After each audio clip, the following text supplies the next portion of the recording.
Sąmoninga poezija. Svečių namai rumi. Sąmoningumo poezija yra galingas būdas užmegzti ryšį su savo mintimis ir emocijomis. Jums reikės patogios ir ramios erdvės.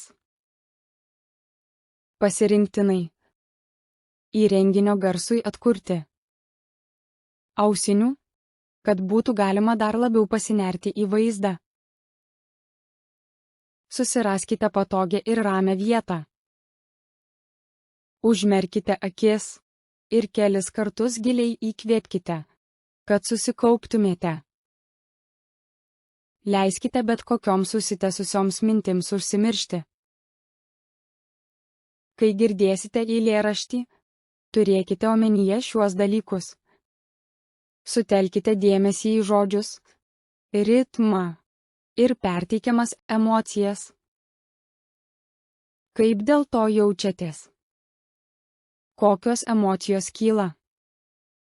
Atminkite, kad visos emocijos yra sveikintinos.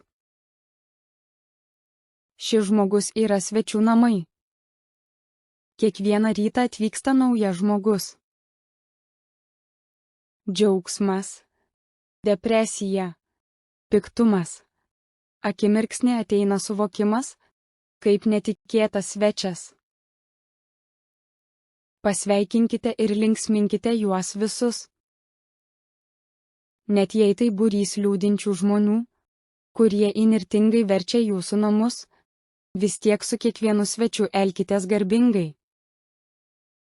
Gali būti, kad jis jūs atlaisvina dėl naujo malonumo. Tamsios mintys, gėda, pyktis pasitinka juos prie durų juokdamiesi ir kviečia į vidų. Būkite dėkingi už kiekvieną, kuris ateina, nes kiekvienas buvo atsiųstas kaip valdovas iš anapus. Keletą akimirkų pasėdėkite tyloje ir apmąstykite, kaip jautėtės po šios patirties. Akimirką padėkokite už galimybę dalyvauti šioje veikloje. Pripažinkite kilusias emocijas ir mintis.